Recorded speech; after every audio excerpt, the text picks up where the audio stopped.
मेरे अपने सूत्र मुझे बताते हैं कि ये जो हत्या है ये पूरी तरह से राजनीतिक हत्या है, पॉलिटिकल मर्डर है। तो कुछ महीने पहले तक वो एनडीए गठबंधन के साथ थे, मतलब भाजपा के सहयोगी थे, लेकिन फिर वो छोड़ के इंडिया गठबंधन में आ गए थे।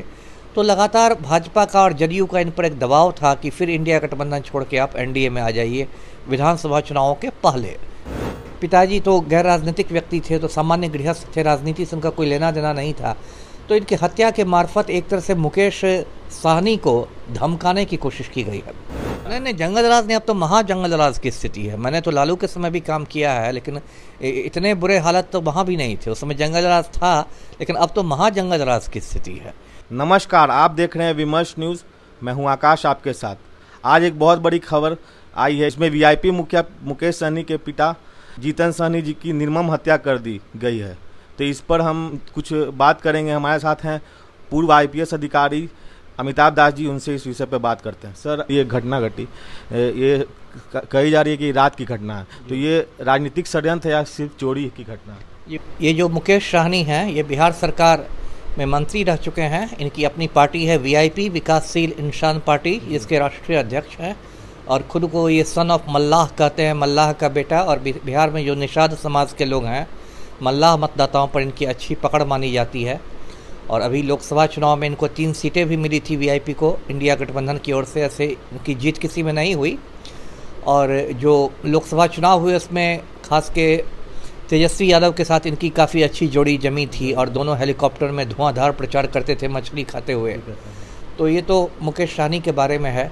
और उनके पिता जो थे जीतन साहनी, वो दरभंगा जिला में बिरौल थाना क्षेत्र है, वहीं एक सुपौल गांव में पुस्तैनी घर में रहते थे। और अभी आज जो गुजरी हुई रात की बात है, उनकी बहुत नृशंस तरीके से, निर्मम तरीके से हत्या कर दी गई है। मतलब बिल्कुल चाकू से देह को काट के, पेट चीर के बहुत निर्मम हत्या की गई है। जो ऐसी तस्वीरें आ रही है सोशल मीडिया पर जो आपको विचलित कर सकती है।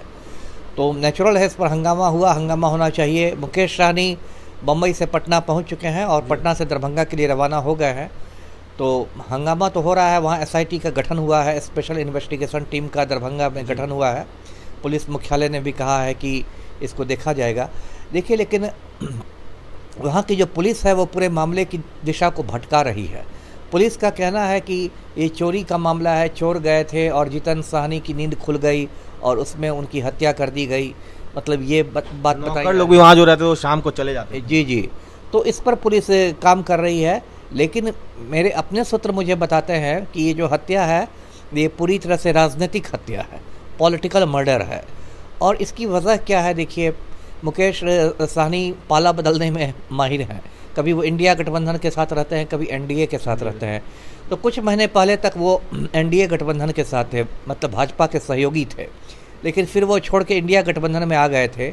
तो लगातार भाजपा का और जदयू का इन पर एक दबाव था कि फिर इंडिया गठबंधन छोड़ के आप एनडीए में आ जाइए विधानसभा चुनावों के पहले, जिसको ये मान नहीं रहे थे। मैं दर्शकों को एक और बात याद दिलाता हूँ, हो सकता है भूल गए हों। 2-3 महीने पहले इनकी जो वाइस श्रेणी की सुरक्षा थी वो हटा ली गई थी, वापस ले ली गई थी। जो वाइस श्रेणी की सुरक्षा होती है उसमें काफ़ी कमांडो वगैरह आपको मिलते हैं, काफ़ी लाव लश्कर रहता है, ताम झाम रहते हैं। और भारत सरकार ने इनको दी थी, गृह मंत्रालय ने मुकेश साहनी को। जब ये भाजपा के सहयोगी थे उस समय ये सुरक्षा दी गई थी, और जहां इन्होंने भाजपा का दामन छोड़ा तो सुरक्षा भी हटा ली गई। तो एक तरह से इनको मतलब प्रेशराइज करने की कोशिश की गई, दबाव डालने की कोशिश की गई, तो हमारे साथ नहीं रहोगे तो फिर तुम्हारी सुरक्षा खतरे में पड़ जाएगी। और एक तरह से इनके दुश्मनों को भी एक संदेश दिया गया कि सरकार इनके साथ नहीं खड़ी है, जो करना हो कर लो। तो इनके पिताजी की हत्या हुई है जीतन साहनी की, लेकिन पिताजी तो गैर राजनीतिक व्यक्ति थे, तो सामान्य गृहस्थ थे, राजनीति से उनका कोई लेना देना नहीं था। तो इनकी हत्या के मार्फत एक तरह से मुकेश साहनी को धमकाने की कोशिश की गई है, डराने धमकाने की कोशिश की है कि एनडीए की शर्तों को मान लो और नहीं तो राजनीति छोड़ के बम्बई में ही रहो। कहीं ना कहीं से उनको डराने की कोशिश की गई है। जी, तो आपको क्या लगता है कि नीतीश कुमार के बारे में जो कहा जाता था पहले कि सुशासन बाबू, सुशासन की सरकार चलाते हैं, तो इसको एक बहुत बड़ा चोट पड़ा है इस पर? क्या आप मानते हैं कि शुरू से ही सुशासन बाबू नहीं थे? नहीं, नीतीश कुमार तो शुरू से ही सुशासन बाबू नहीं थे। उनका एक भौकाल बना दिया गया था जो मीडिया प्रबंधन की वजह से, कि इन्होंने ऐसे बदल दिया है, बिहार को बदल दिया है। लेकिन मैं दर्शकों को ये तस्वीर दिखाता हूँ। इसमें जो हमारे मुख्यमंत्री हैं पलटू राम, जिनको मैं कहता हूँ, वो देखिए अनंत सिंह खूंखार अपराधी है। अनंत सिंह के सामने ये चपरासी की तरह हाथ पैर जोड़ के खड़े हैं। आज की तारीख में अनंत सिंह पटना के बेऊर जेल में बंद है। उसको दो मामलों में 10-10 बरस की कैद की सज़ा मिली है, लेकिन पलटू राम के आदेश पर उसको बेऊर जेल में भी मोबाइल की सुविधा मिली हुई है और वो मोबाइल के सहारे पूरे अपने गिरोह का संचालन करता है और किसी की हिम्मत नहीं है, ना मुख्य सचिव की औकात है, ना गृह सचिव की औकात है कि वो अनंत सिंह का मोबाइल जब्त कर ले। तो ये हालात हैं बिहार में। और अनंत सिंह की बात यदि हम छोड़ दें, आपको याद होगा पिछले साल आनंद मोहन जो एक सजा याफ्ता खूनी था, जिसने नेशनल हाईवे पर गोपालगंज के डीएम का खून कर दिया था, कृष्णैया साहब का, उस आनंद मोहन को पलटू राम ने जेल से बाहर निकाल दिया। उसके लिए बिहार सरकार के कायदे कानून बदल दिए गए, जेल मैनुअल में संशोधन कर दिया गया, सिर्फ इसलिए क्योंकि पलटू राम को राजपूत वोट बैंक में सेंधमारी करनी थी। तो पलटू राम ने राजनीति का स्तर इतना गिरा दिया है कि ये राजपूत वोट बैंक में सेंधमारी करने के लिए किसी खूनी को जेल से बाहर निकाल सकते हैं, तो कभी अनंत सिंह का पैर पकड़ सकते हैं, कल पता चलेगा कि दाऊद इब्राहिम का जूता साफ करने चले गए। तो इसलिए बिहार में जो पुलिस का मनोबल है वो बुरी तरह टूट चुका है और अपराध ये भी माना जा रहा है कि नीतीश कुमार कुछ उनके बीमारी हो गई है। जी, ये एक्चुअली नीतीश कुमार के मानसिक स्वास्थ्य पर भी अब बहुत सारे सवाल उठने लगे हैं। खास के पिछले 1 साल में उनकी जो हरकतें असामान्य हो गई हैं, अब नॉर्मल, जैसे कि अब उनमें एक लगता है बार बार हो गया है कि वो लोगों का पैर पकड़ने लगते हैं। इसको असामान्य हरकत ही माना जाएगा। कभी मीटिंग में बोल लेते हैं अधिकारियों को कि मैं आपके पैर पकड़ता हूँ। अभी गंगा पथ के उद्घाटन में गए थे तो एक प्रोजेक्ट मैनेजर को उन्होंने कहा कि मैं आपके पैर पकड़ता हूँ। संसदीय दल की बैठक में गए एनडीए में तो नरेंद्र मोदी का पैर पकड़ने लगे। तो पैर पकड़ने की बीमारी हो गई है, या कुछ अनर्गल बातें बोल देते हैं। लोकसभा चुनाव में जगह जगह कहने लगे थे कि हम लोग 4000 सीटें जीतेंगे। बताइए, आपको 543 सीटें लोकसभा में टोटल है और उसमें आप 4000 सीटें जीत रहे हैं। ऐसे ही महावीर चौधरी के श्रद्धांजलि सभा में गए थे, उनको फूल चढ़ाने थे महावीर चौधरी की तस्वीर पर, और फूल लेके उन्होंने अशोक चौधरी के माथे पर चढ़ा दिया, है ना। उनके जीते जिंदा बेटा को दिवंगत करा दिया, सर से सर टकरा देते। बताइए, तो स्कूली बच्चों वाला काम है। एक मिनिस्टर इनके अशोक चौधरी, एक मिनिस्टर विजय चौधरी और मुख्यमंत्री दोनों का सर टकरा रहे हैं।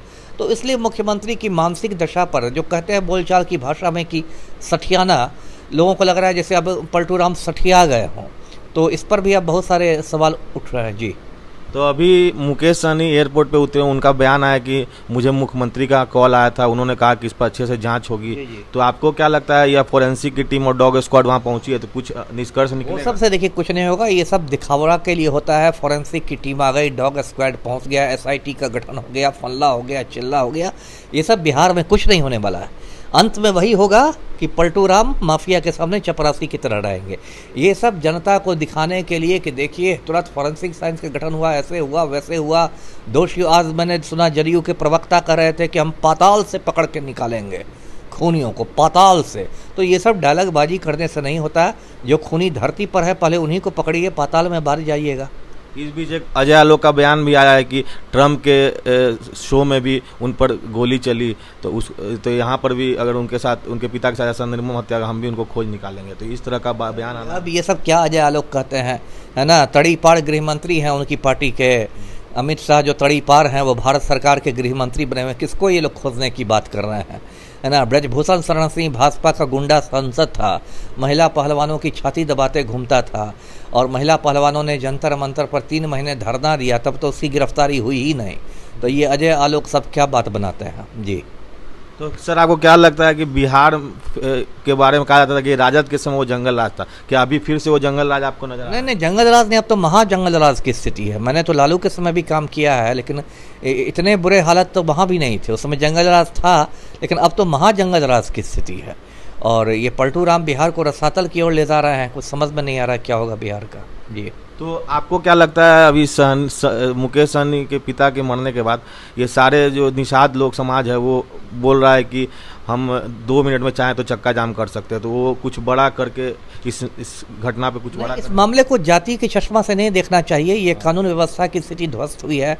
निषाद के साथ आज हुआ है, कल राजपूत के साथ हो सकता है, परसों भूमिहार के साथ हो सकता है। इसको जातीय चश्मे से देखना गलत होगा, मैं ये कहूँगा।